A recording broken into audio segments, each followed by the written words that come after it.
ਮੈਂ ਇੱਕ ਅਨਾਥ ਕੁੜੀ ਨਾਲ ਵਿਆਹ ਕਰਵਾਇਆ ਸੀ। ਉਸਦੀ 15 ਸਾਲ ਦੀ ਇੱਕ ਭੈਣ ਸੀ। ਉਹ ਵੀ ਮੇਰੀ ਪਤਨੀ ਨਾਲ ਵਿਦਾ ਹੋ ਕੇ ਆਈ ਸੀ, ਪਰ ਉਹ ਸਾਰਾ ਦਿਨ ਆਪਣੀ ਭੈਣ ਨਾਲ ਹੀ ਚਿਪਕੀ ਰਹਿੰਦੀ, ਇੱਥੋਂ ਤੱਕ ਕਿ ਰਾਤ ਨੂੰ ਵੀ ਸਾਡੇ ਕਮਰੇ ਵਿੱਚ ਹੀ ਸੌਂਦੀ ਸੀ। ਮੈਨੂੰ ਉਸ 'ਤੇ ਬਹੁਤ ਗੁੱਸਾ ਆਉਂਦਾ। ਇੱਕ ਦਿਨ ਮੈਂ ਗੁੱਸੇ ਵਿੱਚ ਉਸਨੂੰ ਕਮਰੇ ਵਿੱਚ ਬੰਦ ਕਰ ਦਿੱਤਾ, ਪਰ ਜਦੋਂ ਵਾਪਸ ਉੱਥੇ ਗਿਆ ਤਾਂ ਮੇਰੇ ਤਾਂ ਹੋਸ਼ ਹੀ ਉੱਡ ਗਏ, ਕਿਉਂਕਿ ਉੱਥੇ ਤਾਂ ਮੇਰੀ ਪਤਨੀ ਦੀ ਭੈਣ ਬਹੁਤ ਅਜੀਬ ਸੀ। ਉਹ ਹਮੇਸ਼ਾ ਡਰੀ ਸਹਿਮੀ ਰਹਿੰਦੀ ਸੀ। ਮੈਂ ਵਿਆਹ ਦੀ ਰਾਤ ਆਪਣੇ ਕਮਰੇ ਵਿੱਚ ਆਇਆ ਤਾਂ ਬਹੁਤ ਖੁਸ਼ ਸੀ। ਮੈਂ ਆਪਣੀ ਪਤਨੀ ਸੀਮਾ ਲਈ ਮੂੰਹ ਦਿਖਾਈ ਦਾ ਗਿਫਟ ਵੀ ਖਰੀਦਿਆ, ਪਰ ਜਦੋਂ ਮੈਂ ਕਮਰੇ ਦਾ ਦਰਵਾਜ਼ਾ ਖੋਲ੍ਹਿਆ ਤਾਂ ਮੇਰੇ ਪੈਰਾਂ ਥੱਲਿਓਂ ਜ਼ਮੀਨ ਖਿਸਕ ਗਈ। ਮੇਰੀ ਪਤਨੀ ਦੀ 15 ਸਾਲ ਦੀ ਭੈਣ ਉਸ ਨਾਲ ਚਿਪਕੀ ਬੈਠੀ ਸੀ ਤੇ ਰੋ ਰਹੀ ਸੀ। ਉਸ ਦਾ ਰੋਣਾ ਕੋਈ ਆਮ ਰੋਣਾ ਨਹੀਂ ਸੀ, ਉਹ ਜ਼ੋਰ-ਜ਼ੋਰ ਨਾਲ ਰੋ ਰਹੀ ਸੀ। ਉਸ ਨੂੰ ਦੇਖ ਕੇ ਮੇਰੀ ਪਤਨੀ ਸੀਮਾ ਵੀ ਪਰੇਸ਼ਾਨ ਹੋ ਰਹੀ ਸੀ। ਉਸਨੇ ਆਪਣੀ ਭੈਣ ਨੂੰ ਡਾਂਟ ਕੇ ਚੁੱਪ ਕਰਵਾਇਆ। ਮੈਂ ਸੀਮਾ ਨੂੰ ਪੁੱਛਿਆ ਕਿ ਕੀ ਹੋਇਆ ਇਸ ਨੂੰ, ਤਾਂ ਉਹ ਕਹਿਣ ਲੱਗੀ ਕਿ ਇਹ ਮੇਰੇ ਤੋਂ ਬਿਨਾਂ ਰਹਿਣ ਦੀ ਖਿਆਲ ਤੋਂ ਡਰ ਰਹੀ ਹੈ। ਤਾਂ ਇਹ ਸੁਣ ਕੇ ਮੈਨੂੰ ਦੁੱਖ ਹੋਇਆ। ਮੈਂ ਅੱਗੇ ਵਧ ਕੇ ਉਸਨੂੰ ਕਿਹਾ ਕਿ ਤੂੰ ਪਰੇਸ਼ਾਨ ਨਾ ਹੋ, ਜੇ ਤੂੰ ਸੀਮਾ ਦੀ ਭੈਣ ਹੈ ਤਾਂ ਮੇਰੀ ਵੀ ਭੈਣ ਹੈ, ਤੂੰ ਇਸੇ ਘਰ ਵਿੱਚ ਸਾਡੇ ਨਾਲ ਰਹੇਂਗੀ। ਮੈਂ ਸੀਮਾ ਨੂੰ ਕਿਹਾ ਕਿ ਤੂੰ ਇਸ ਨੂੰ ਗੱਲ ਸੁਮਨ ਨੂੰ ਨਹੀਂ ਦੱਸੀ ਕਿ ਉਹ ਕਹਿਣ ਲੱਗੀ ਕਿ ਮੈਂ ਇਸਨੂੰ ਦੱਸਿਆ ਹੈ, ਪਰ ਇਹ ਸਮਝ ਨਹੀਂ ਰਹੀ, ਹੌਲੀ-ਹੌਲੀ ਸਮਝ ਜਾਵੇਗੀ। ਮੈਂ ਸਿਰ ਹਿਲਾ ਦਿੱਤਾ, ਪਰ ਉਸਦੀ ਗੱਲ ਸੁਣ ਕੇ ਮੈਂ ਇੱਕਦਮ ਹੈਰਾਨ ਹੋ ਗਿਆ। ਉਹ ਕਹਿਣ ਲੱਗੀ ਕਿ ਮੈਂ ਸੁਮਨ ਨੂੰ ਆਪਣੇ ਨਾਲ ਸੁਲਾ ਲਵਾਂ, ਜਦੋਂ ਤੱਕ ਇਹ ਸੰਭਲ ਨਹੀਂ ਜਾਂਦੀ ਮੇਰੇ ਨਾਲ ਹੀ ਸੌਂ ਜਾਇਆ ਕਰੇਗੀ। ਮੰਮੀ ਪਾਪਾ ਦੇ ਜਾਣ ਤੋਂ ਬਾਅਦ ਇਹ ਇਕੱਲੇ ਵਿੱਚ ਬਹੁਤ ਡਰ ਜਾਂਦੀ ਹੈ, ਛੋਟੀ-ਛੋਟੀ ਗੱਲ 'ਤੇ ਪਰੇਸ਼ਾਨ ਹੋ ਕੇ ਬਿਮਾਰ ਹੋ ਜਾਂਦੀ ਹੈ। ਮੈਂ ਸੀਮਾ ਦੀ ਗੱਲ ਸਮਝ ਗਿਆ ਸੀ। ਮੈਂ ਕਿਹਾ ਠੀਕ ਹੈ, ਤੁਸੀਂ ਦੋਨੋਂ ਇੱਥੇ ਸੌਂ ਜਾਵੋ, ਮੈਂ ਦੂਸਰੇ ਕਮਰੇ ਵਿੱਚ ਚਲਿਆ ਜਾਂਦਾ ਹਾਂ। ਸੀਮਾ ਮੈਨੂੰ ਇਸ ਲਈ ਧੰਨਵਾਦ ਕਰਦੀ ਕਹਿਣ ਲੱਗੀ ਕਿ ਤੁਸੀਂ ਬਹੁਤ ਵੱਡੀ ਮਿਹਰਬਾਨੀ ਕੀਤੀ ਹੈ, ਮੈਂ ਹਮੇਸ਼ਾ ਤੁਹਾਡੀ ਆਭਾਰੀ ਰਹਾਂਗੀ। ਤੁਸੀਂ ਫਿਕਰ ਨਾ ਕਰੋ, ਸੁਮਨ ਜਲਦੀ ਠੀਕ ਹੋ ਜਾਵੇਗੀ, ਫਿਰ ਸਭ ਨੋਰਮਲ ਹੋ ਜਾਵੇਗਾ। ਮੈਂ ਸੀਮਾ ਨੂੰ ਕਿਹਾ ਕਿ ਕੋਈ ਨਾ, ਮੈਂ ਤੇਰੀ ਹਾਲਤ ਸਮਝ ਰਿਹਾ ਹਾਂ। ਇੰਨਾ ਕਹਿ ਕੇ ਮੈਂ ਕਮਰੇ ਵਿੱਚੋਂ ਬਾਹਰ ਆ ਗਿਆ। ਮੈਂ ਸੀਮਾ ਨੂੰ ਤਸੱਲੀ ਤਾਂ ਦੇ ਆਇਆ, ਪਰ ਆਪਣੇ ਆਪ ਨੂੰ ਤਸੱਲੀ ਕਿਵੇਂ ਦਿੰਦਾ? ਮੇਰੇ ਦਿਮਾਗ ਵਿੱਚ ਬਾਰ-ਬਾਰ ਇਹੀ ਸਵਾਲ ਆ ਰਿਹਾ ਸੀ ਕਿ ਸੁਮਨ ਹਮੇਸ਼ਾ ਇਸ ਤਰ੍ਹਾਂ ਹੀ ਮੇਰੀਆਂ ਖੁਸ਼ੀਆਂ ਵਿੱਚ ਆਵੇਗੀ। ਕਿਤੇ ਮੈਂ ਉਸਨੂੰ ਹਾਂ ਕਰਕੇ ਆਪਣਾ ਹੀ ਨੁਕਸਾਨ ਤਾਂ ਨਹੀਂ ਕਰ ਦਿੱਤਾ। ਪਰ ਮੈਂ ਬੜੀ ਕੋਸ਼ਿਸ਼ ਤੋਂ ਬਾਅਦ ਇਹ ਗੱਲਾਂ ਆਪਣੇ ਮਨ ਵਿੱਚੋਂ ਬਾਹਰ ਕੱਢ ਦਿੱਤੀਆਂ। ਮੈਂ ਸੋਚਿਆ ਕਿ ਉਹ ਛੋਟੀ ਹੈ, ਸ਼ਾਇਦ ਇਸੇ ਲਈ ਅਜਿਹਾ ਵਿਵਹਾਰ ਕਰ ਰਹੀ ਹੈ। ਮੈਂ ਵੀ ਪਹਿਲਾਂ ਨਾਲੋਂ ਉਸਦਾ ਜ਼ਿਆਦਾ ਧਿਆਨ ਰੱਖਣ ਲੱਗਿਆ। ਉਹ ਬੜੀ ਮਾਸੂਮ ਤੇ ਡਰੀ ਸਹਿਮੀ ਕੁੜੀ ਸੀ। ਮੈਂ ਸੋਚਦਾ ਸੀ ਕਿ ਪਤਾ ਨਹੀਂ ਉਸਨੇ ਆਪਣੀ ਜ਼ਿੰਦਗੀ ਵਿੱਚ ਕਿੰਨਾ ਦੁੱਖ ਦੇਖਿਆ ਹੋਵੇਗਾ ਜੋ ਇਸ ਤਰ੍ਹਾਂ ਵਿਵਹਾਰ ਕਰਦੀ ਹੈ। ਸਾਡੇ ਵਿਆਹ ਨੂੰ 1 ਹਫ਼ਤਾ ਹੋ ਗਿਆ ਸੀ, ਪਰ ਸੁਮਨ ਹਜੇ ਵੀ ਸਾਡੇ ਕਮਰੇ ਵਿੱਚ ਸੌਂਦੀ ਸੀ, ਜਦੋਂ ਕਿ ਮੈਂ ਦੂਸਰੇ ਕਮਰੇ ਵਿੱਚ ਸੌਂਦਾ ਸੀ। ਇੱਕ ਦਿਨ ਮੈਂ ਸੁਮਨ ਲਈ ਇੱਕ ਬੈਗ ਲੈ ਕੇ ਆਇਆ।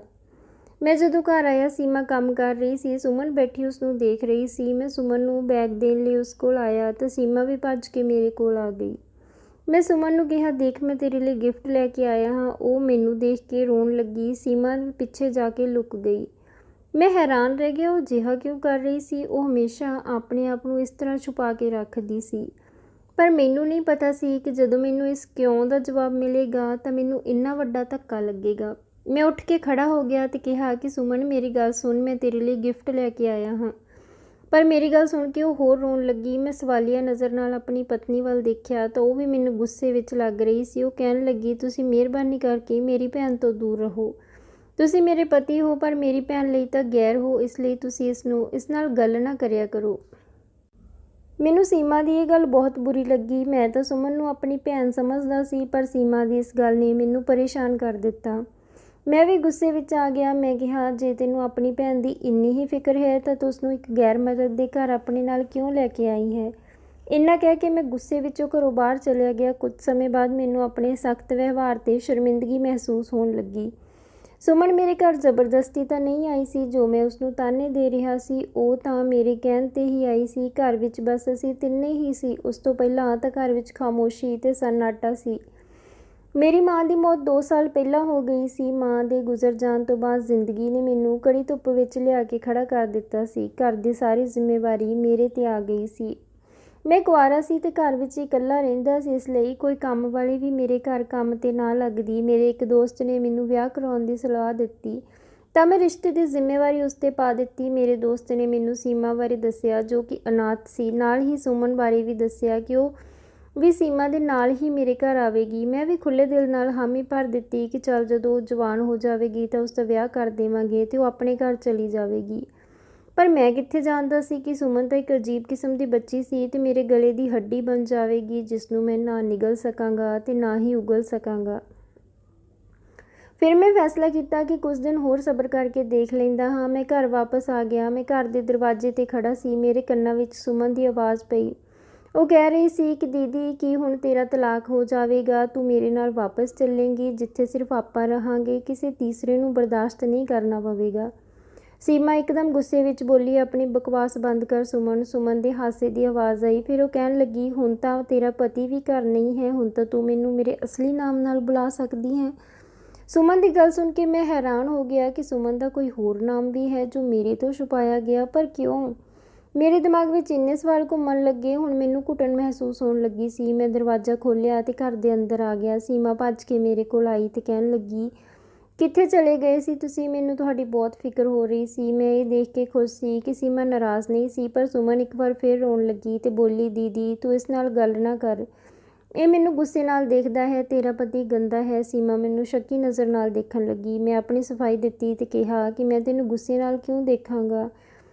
ਸੀਮਾ ਮੈਨੂੰ ਕਹਿਣ ਲੱਗੀ ਕਿ ਮੈਂ ਤੁਹਾਨੂੰ ਪਹਿਲਾਂ ਵੀ ਕਿਹਾ ਕਿ ਤੁਸੀਂ ਸੁਮਨ ਨਾਲ ਗੱਲ ਨਾ ਕਰਿਆ ਕਰੋ। ਇੰਨਾ ਕਹਿ ਕੇ ਸੀਮਾ ਆਪਣੀ ਭੈਣ ਨੂੰ ਫੜ ਕੇ ਕਮਰੇ ਵਿੱਚ ਲੈ ਗਈ। ਮੈਂ ਹਾਲ ਵਿੱਚ ਆਪਣਾ ਮੂੰਹ ਲਈ ਖੜਾ ਸੀ, ਪਰ ਹੁਣ ਮੈਨੂੰ ਸ਼ੱਕ ਹੋ ਗਿਆ ਸੀ ਕਿ ਕੁਝ ਤਾਂ ਗੜਬੜ ਜ਼ਰੂਰ ਹੈ। ਮੈਂ ਤਾਂ ਸੁਮਨ ਦੇ ਵਿਵਹਾਰ ਨੂੰ ਬਚਪਨਾ ਸਮਝਦਾ ਸੀ, ਪਰ ਇੱਥੇ ਤਾਂ ਕਹਾਣੀ ਕੁਝ ਹੋਰ ਹੀ ਸੀ।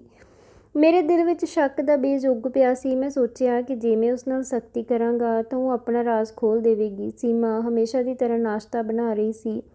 ਮੈਂ ਉਸ ਨਾਲ ਕੋਈ ਗੱਲ ਨਹੀਂ ਕੀਤੀ ਤੇ ਨਾਸ਼ਤਾ ਕਰਕੇ ਚੁੱਪਚਾਪ ਆਫਿਸ ਚਲਿਆ ਗਿਆ। ਪਰ ਸੁਮਨ ਦਾ ਵਿਵਹਾਰ ਮੈਨੂੰ ਖਟਕ ਰਿਹਾ ਸੀ। ਉਸ ਦੀਆਂ ਅਜੀਬ ਹਰਕਤਾਂ, ਮੈਨੂੰ ਦੇਖ ਕੇ ਰੋਣਾ, ਫਿਰ ਮੇਰੇ ਤੇ ਸੀਮਾ ਦੇ ਤਲਾਕ ਦੀ ਗੱਲ ਕਰਕੇ ਖੁਸ਼ ਹੋਣਾ, ਇਹ ਸਭ ਕੀ ਸੀ? ਸੁਮਨ ਕੋਈ ਬੱਚੀ ਤਾਂ ਨਹੀਂ ਸੀ, ਪੂਰੇ 15 ਸਾਲ ਦੀ ਸੀ। ਇਸ ਉਮਰ ਵਿੱਚ ਤਾਂ ਕੁੜੀਆਂ ਬੜੀਆਂ ਸਮਝਦਾਰ ਹੋ ਜਾਂਦੀਆਂ ਹਨ। ਯਕੀਨਨ ਇਹ ਮਾਮਲਾ ਸਿੱਧਾ ਨਹੀਂ ਸੀ ਜਿੰਨਾ ਮੈਨੂੰ ਲੱਗ ਰਿਹਾ ਸੀ। ਸ਼ਾਮ ਨੂੰ ਵੀ ਸੁਮਨ ਨੇ ਮੈਨੂੰ ਗੁੱਸਾ ਦਿਵਾਉਣ ਦੀ ਪੂਰੀ ਤਿਆਰੀ ਕਰ ਰੱਖੀ ਸੀ। ਮੈਨੂੰ ਦੇਖ ਕੇ ਉਹ ਅਜੀਬ ਹਰਕਤਾਂ ਕਰਨ ਲੱਗੀ।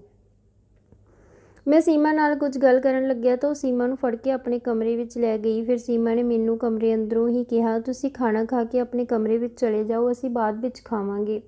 ਸੁਮਨ ਕਹਿ ਰਹੀ ਹੈ ਕਿ ਜਿੰਨਾ ਚਿਰ ਤੁਸੀਂ ਆਪਣੇ ਕਮਰੇ ਵਿੱਚ ਨਹੀਂ ਜਾਂਦੇ ਉਹ ਬਾਹਰ ਨਹੀਂ ਆਵੇਗੀ। ਇਹ ਸੁਣ ਕੇ ਮੈਨੂੰ ਗੁੱਸਾ ਤਾਂ ਬਹੁਤ ਆਇਆ, ਪਰ ਮੈਂ ਆਪਣੇ ਗੁੱਸੇ 'ਤੇ ਕਾਬੂ ਪਾ ਕੇ ਸੀਮਾ ਨੂੰ ਕਿਹਾ ਕਿ ਚੱਲ ਸੁਮਨ ਤਾਂ ਬਾਅਦ ਵਿੱਚ ਖਾ ਲਵੇਗੀ, ਪਰ ਤੂੰ ਤਾਂ ਆ ਕੇ ਮੇਰੇ ਨਾਲ ਖਾਣਾ ਖਾ ਲੈ। ਤਾਂ ਸੀਮਾ ਦੇ ਜਵਾਬ ਨੇ ਮੈਨੂੰ ਅੱਗ ਲਗਾ ਦਿੱਤੀ।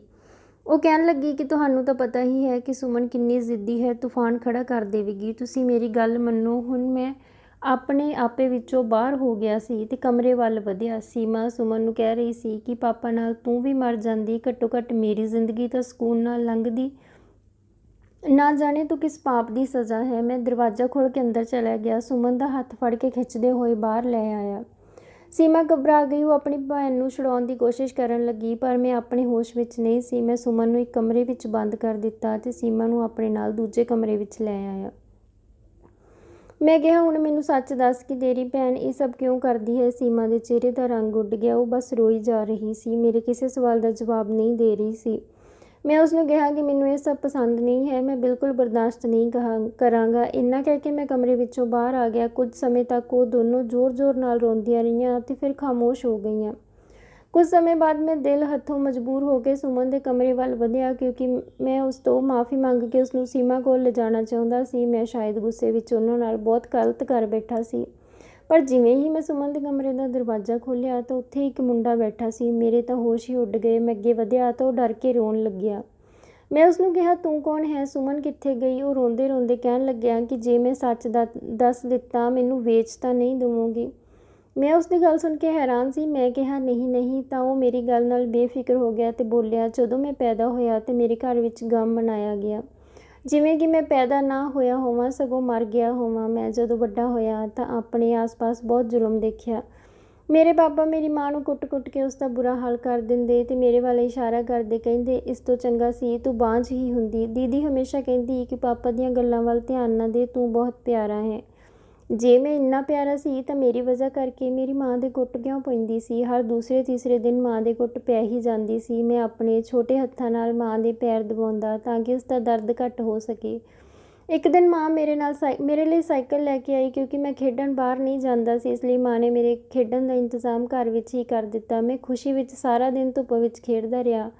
ਮਾਂ ਕਹਿਣ ਲੱਗੀ ਕਿ ਅੱਜ ਪਹਿਲਾ ਦਿਨ ਹੈ, ਇਸ ਲਈ ਖੇਡ ਲੈ, ਕੱਲ੍ਹ ਤੋਂ ਧੁੱਪ ਵਿੱਚ ਨਹੀਂ ਖੇਡਣ ਦੇਵਾਂਗੀ। ਸ਼ਾਮ ਨੂੰ ਜਦੋਂ ਪਾਪਾ ਘਰ ਆਏ ਤਾਂ ਮੈਨੂੰ ਸਾਈਕਲ ਨਾਲ ਖੇਡਦਾ ਦੇਖ ਕੇ ਕਹਿਣ ਲੱਗੇ, ਇਸ ਨੂੰ ਕਿਸ ਨੇ ਸਾਈਕਲ ਦਿੱਤਾ ਹੈ। ਮੇਰੇ 2 ਥੱਪੜ ਵੀ ਮਾਰੇ ਤੇ ਸਾਈਕਲ ਵੀ ਤੋੜ ਦਿੱਤਾ। ਮੈਂ ਰੋਣ ਲੱਗਿਆ। ਮੈਂ ਗੁੱਸੇ ਵਿੱਚ ਖਾਣਾ ਵੀ ਨਹੀਂ ਖਾਧਾ। ਰਾਤ ਨੂੰ ਮਾਂ ਮੇਰੇ ਕੋਲ ਆਈ ਤੇ ਕਹਿਣ ਲੱਗੀ ਕਿ ਅੱਜ ਮੈਂ ਤੈਨੂੰ ਇੱਕ ਸੱਚ ਦੱਸਣ ਲੱਗੀ ਹਾਂ, ਹੁਣ ਤੂੰ ਹਰ ਗੱਲ ਸਮਝਣ ਲੱਗਿਆ ਹੈ। ਮੇਰੀ ਮਾਂ ਕਹਿਣ ਲੱਗੀ, ਮੈਂ ਹਜੇ ਤੱਕ ਤੇਰਾ ਕੋਈ ਨਾਮ ਨਹੀਂ ਰੱਖ ਪਾਈ। ਮੈਨੂੰ ਇਹ ਸਮਝ ਨਹੀਂ ਆ ਰਿਹਾ ਸੀ ਕਿ ਤੇਰਾ ਨਾਮ ਕੁੜੀਆਂ ਵਾਲਾ ਰੱਖਾਂ ਜਾਂ ਮੁੰਡਿਆਂ ਵਾਲਾ। ਮੈਂ ਕਿਹਾ, ਮੈਂ ਮੁੰਡਾ ਹਾਂ ਤਾਂ ਮੁੰਡਿਆਂ ਵਾਲਾ ਨਾਮ ਹੀ ਹੋਣਾ ਚਾਹੀਦਾ ਹੈ, ਪਰ ਮੰਮੀ ਨੇ ਨਾਂ ਵਿੱਚ ਸਿਰ ਹਿਲਾ ਦਿੱਤਾ ਤਾਂ ਮੈਂ ਦੰਗ ਰਹਿ ਗਿਆ। ਮਾਂ ਕਹਿਣ ਲੱਗੀ ਕਿ ਨਾ ਤੂੰ ਮੁੰਡਾ ਹੈ ਨਾ ਤੂੰ ਕੁੜੀ, ਤੂੰ ਤਾਂ। ਇਹ ਕਹਿ ਕੇ ਮੇਰੀ ਮਾਂ ਰੋਣ ਲੱਗੀ ਤੇ ਕਹਿਣ ਲੱਗੀ ਕਿ ਮੈਂ ਤੈਨੂੰ ਮੁੰਡਾ ਨਹੀਂ ਕੁੜੀ ਬਣਾਵਾਂਗੀ, ਨਹੀਂ ਤਾਂ ਲੋਕ 100 ਤਰ੍ਹਾਂ ਦੀਆਂ ਗੱਲਾਂ ਕਰਨਗੇ, ਤੂੰ ਘਰ ਦੀ 4 ਦੀਵਾਰੀ ਵਿੱਚ ਸਲਾਮਤ ਰਹੇਂਗੀ। ਮੈਂ ਕਿਹਾ, ਮੈਂ ਨਹੀਂ ਬਣਨਾ ਕੁੜੀ, ਮੈਂ ਤਾਂ ਮੁੰਡਾ ਬਣਨਾ ਹੈ। ਮਾਂ ਕਹਿਣ ਲੱਗੀ, ਮੇਰੇ ਕੋਲ ਇੰਨਾ ਸਮਾਂ ਨਹੀਂ ਹੈ, ਨਹੀਂ ਤਾਂ ਤੇਰੇ ਦੁੱਖ ਆਪਣੇ ਸਿਰ ਲੈ ਲੈਂਦੀ। ਮੈਂ ਰੋਂਦੇ ਹੋਏ ਮਾਂ ਨਾਲ ਲਿਪਟ ਗਿਆ ਤੇ ਅਸੀਂ ਦੋਨੋਂ ਰੋਂਦੇ ਰਹੇ। ਸਵੇਰੇ ਮੇਰੀ ਅੱਖ ਰੋਣ ਦੀਆਂ ਆਵਾਜ਼ਾਂ ਨਾਲ ਖੁੱਲ੍ਹੀ। ਦੀਦੀ ਜ਼ੋਰ-ਜ਼ੋਰ ਨਾਲ ਰੋ ਰਹੀ ਸੀ। ਬਾਹਰ ਦੇਖਿਆ ਤਾਂ ਮੰਮੀ ਦੀਆਂ ਅੱਖਾਂ ਬੰਦ ਸਨ ਤੇ ਦੀਦੀ ਰੋ ਰਹੀ ਸੀ। ਮੈਂ ਵੀ ਦੀਦੀ ਦੇ ਗਲ ਲੱਗ ਕੇ ਰੋਣ ਲੱਗਿਆ। ਸਮਝ ਗਿਆ ਸੀ ਕਿ ਮਾਂ ਸਾਨੂੰ ਛੱਡ ਚੁੱਕੀ ਸੀ। ਦੀਦੀ ਮੈਨੂੰ ਅੰਦਰ ਲੈ ਗਈ ਤੇ ਮੇਰੇ ਸਿਰ 'ਤੇ ਚੁੰਨੀ ਦੇ ਕੇ ਕਹਿਣ ਲੱਗੀ ਕਿ ਅੱਜ ਤੋਂ ਤੂੰ ਸੁਮਨ ਹੈ, ਯਾਦ ਹੈ ਨਾ ਮੰਮੀ ਨੇ ਕੀ ਕਿਹਾ ਸੀ। ਮੈਂ ਮਾਂ ਤੋਂ ਬਿਨਾਂ ਰੋਂਦਾ ਤੜਫਦਾ ਰਹਿੰਦਾ। ਫਿਰ ਇੱਕ ਦਿਨ ਪਾਪਾ ਵੀ ਚਲੇ ਗਏ। ਅਸੀਂ ਚਾਚੀ ਦੇ ਘਰ ਆ ਗਏ। ਚਾਚੀ ਵੀ ਪਾਪਾ ਦੀ ਤਰ੍ਹਾਂ ਬਹੁਤ ਜ਼ਾਲਿਮ ਸੀ। ਉਹ ਹਰ ਸਮੇਂ ਮੈਨੂੰ ਮਾਰਦੀ ਰਹਿੰਦੀ। ਅਕਸਰ ਕਹਿੰਦੀ ਕਿ ਤੈਨੂੰ ਤੇਰੇ ਸਹੀ ਟਿਕਾਣੇ 'ਤੇ ਭੇਜ ਦੇਵਾਂਗੀ, ਤੈਨੂੰ ਗੁਰੂ ਲੈ ਜਾਵੇਗਾ। ਹਮੇਸ਼ਾ ਦੀਦੀ ਹੀ ਮੇਰਾ ਸਹਾਰਾ ਬਣਦੀ। ਫਿਰ ਦੀਦੀ ਦਾ ਵਿਆਹ ਤੁਹਾਡੇ ਨਾਲ ਹੋ ਗਿਆ। ਮੈਨੂੰ ਤੁਹਾਡੇ ਤੋਂ ਵੀ ਡਰ ਲੱਗਦਾ, ਕਿਤੇ ਤੁਸੀਂ ਵੀ ਮੈਨੂੰ ਵੇਚ ਨਾ ਦੇਵੋ। ਦੀਦੀ ਕਹਿੰਦੀ ਵੀ ਸੀ ਕਿ ਤੁਸੀਂ ਚੰਗੇ ਹੋ, ਅਜਿਹਾ ਕੁਝ ਨਹੀਂ ਕਰੋਗੇ। ਹੁਣ ਮੈਂ ਤੁਹਾਨੂੰ ਸਭ ਸੱਚ ਦੱਸ ਦਿੱਤਾ ਹੈ। ਮੇਰਾ ਚਿਹਰਾ ਹੰਝੂਆਂ ਨਾਲ ਭਿੱਜ ਚੁੱਕਿਆ ਸੀ। ਮੈਂ ਜਲਦੀ ਨਾਲ ਬਾਹਰ ਆਇਆ ਤੇ ਸੀਮਾ ਦੇ ਕਮਰੇ ਦਾ ਦਰਵਾਜ਼ਾ ਖੋਲ੍ਹ ਦਿੱਤਾ। ਮੈਂ ਉਸ ਤੋਂ ਮਾਫ਼ੀ ਮੰਗਣ ਲੱਗਿਆ। ਉਹ ਰੋ ਰਹੀ ਸੀ। ਕਹਿਣ ਲੱਗੀ, ਕਿਸ ਗੱਲ ਦੀ ਮਾਫ਼ੀ? ਤੁਸੀਂ ਤਾਂ ਸਾਨੂੰ ਬੇਸਹਾਰਿਆਂ ਨੂੰ ਸਹਾਰਾ ਦਿੱਤਾ ਹੈ। ਮੈਨੂੰ ਸ਼ਾਇਦ ਪਹਿਲਾਂ ਹੀ ਤੁਹਾਨੂੰ ਸੱਚ ਦੱਸ ਦੇਣਾ ਚਾਹੀਦਾ ਸੀ, ਪਰ ਮੈਂ ਡਰ ਗਈ ਸੀ। ਹੁਣ ਅਸੀਂ ਸੁਮਨ ਨੂੰ ਦਿਮਾਗ ਦੇ ਡਾਕਟਰ ਕੋਲ ਲੈ ਕੇ ਜਾਣ ਲੱਗੇ। ਉਸਦੇ ਦਿਮਾਗ ਵਿੱਚੋਂ ਬਚਪਨ ਦਾ ਇਹ ਦਰਦ ਕੱਢਣਾ ਬਹੁਤ ਮੁਸ਼ਕਿਲ ਸੀ, ਪਰ ਹੌਲੀ-ਹੌਲੀ ਉਹ ਠੀਕ ਹੋਣ ਲੱਗੀ। ਮੈਂ ਉਸਦੀ ਪੜ੍ਹਾਈ ਵੀ ਸ਼ੁਰੂ ਕਰਵਾ ਦਿੱਤੀ ਤੇ ਮੈਂ ਤੇ ਸੀਮਾ ਵੀ ਖੁਸ਼ਗਵਾਰ ਜ਼ਿੰਦਗੀ ਜਿਉਣ ਲੱਗੇ। ਸੁਮਨ ਵੀ ਚੰਗੀ ਜ਼ਿੰਦਗੀ ਵੱਲ ਵਧ ਰਹੀ ਸੀ। ਮੈਂ ਆਪਣੇ ਆਪ ਨਾਲ ਵਾਅਦਾ ਕੀਤਾ ਕਿ ਹਰ ਮੋੜ 'ਤੇ ਉਸਦਾ ਸਾਥ ਦੇਵਾਂਗਾ ਤੇ ਉਸਦਾ ਭਵਿੱਖ ਵੀ ਰੌਸ਼ਨ ਕਰਾਂਗਾ। ਤਾਂ ਦੋਸਤੋ, ਇਹ ਸੀ ਅੱਜ ਦੀ ਕਹਾਣੀ। ਉਮੀਦ ਕਰਦੇ ਹਾਂ ਤੁਹਾਨੂੰ ਪਸੰਦ ਆਈ ਹੋਵੇਗੀ। ਤਾਂ ਵੀਡੀਓ ਨੂੰ ਲਾਈਕ ਤੇ ਸ਼ੇਅਰ ਜ਼ਰੂਰ ਕਰ ਦਿਓ ਤੇ ਚੈਨਲ ਨੂੰ ਵੀ ਜ਼ਰੂਰ ਸਬਸਕ੍ਰਾਈਬ ਕਰਿਓ।